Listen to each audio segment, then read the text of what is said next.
How does our community help this School of the Arts function for a week here in Rhinelander every year?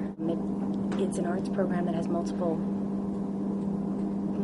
curriculum areas, and so you need a large, expansive building. And so the school district makes available to us the building. Everyone from the custodial staff, the school secretaries, the administration are incredibly supportive. If there becomes an issue with the building, the computer system, they help us work those things out. And being from not around this area, we wouldn't know those networks. We wouldn't be able to pull on those resources. The city of Rhinelander itself, the mayor's office, is incredibly crucial. They've helped solve some major problems that didn't even take a phone call, but the mayor stepped up and called in some assistance in crucial times that I remember looking around the building going, well, how am I going to solve this? And he did that for us. The Chamber of Commerce has been incredibly helpful in providing publications to the folks who are from outside the area. The Northern Arts Council, the support agency for the North Woods area, provides funding for the financial assistance program, has provided us with grant funding, and they also do an art opening every year that brings in people from the local area as well as surrounding areas interested in the National Art Show.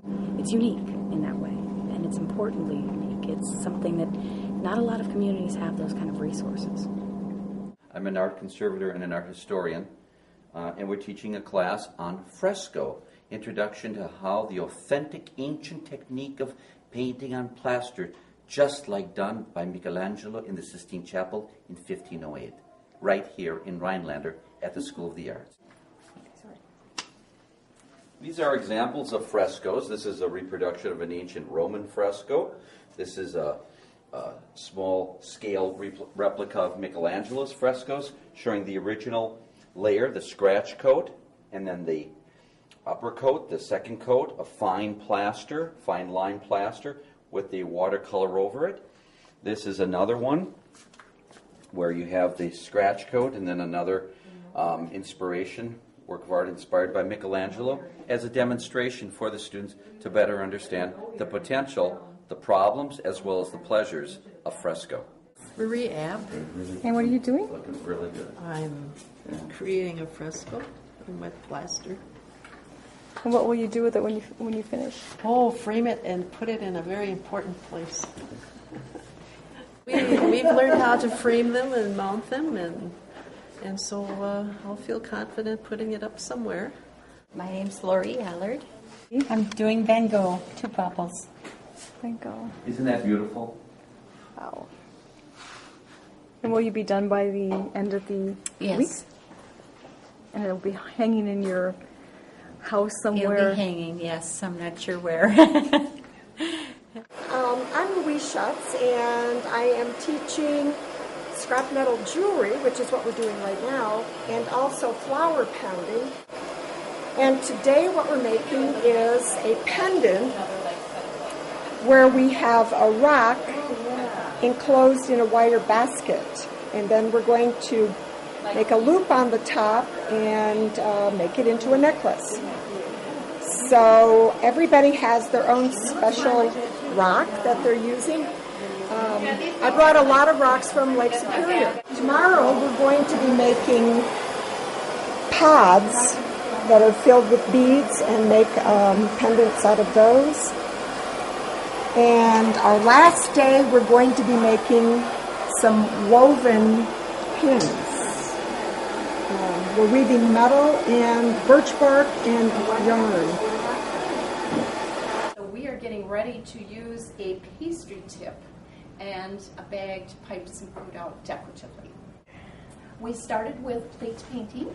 We used sauces to make very intricate designs on plates, and then we put brownies on, cut them in fun and interesting designs, and from there then we ate them. And yesterday we did appetizers. This is my first time to be in Rhinelander and at the School of the Arts, and I've had a wonderful time teaching poetry and performance. The level of all the poets is really exceptional. But more than that, I feel like I'm making friends as well as gaining knowledge about colleagues and also being able to immerse myself in poetry, which is truly wonderful. My dad, Robert Gard, founded the School of the Arts in 1964.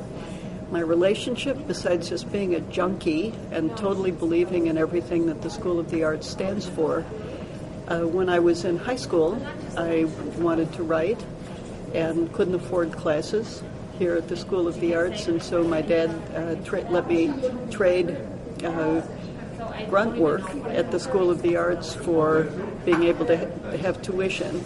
And one of my favorite memories actually is when I was 16 and got my driver's license.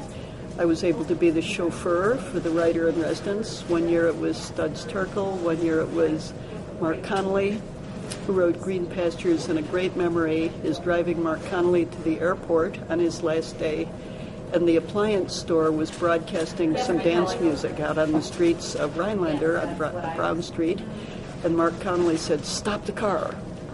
So I hit the brakes, and he said, "Let's dance." And I waltzed with Mark Connolly on the streets of Rhinelander. So that was my first School of the Arts experience, and I come back anytime Miranda wants to put me to work, I say yes. Well, it all began in 1900 when Robert La Follette was the governor of Wisconsin, and Charles Van Hise was the president of the University of Wisconsin. And the two of them cooked up what Charles McCarthy called the Wisconsin idea, about how the university has a mission to enable any person in Wisconsin to fulfill their talents. And the arts people had no less of a mission to do that than the farm people or the engineering people.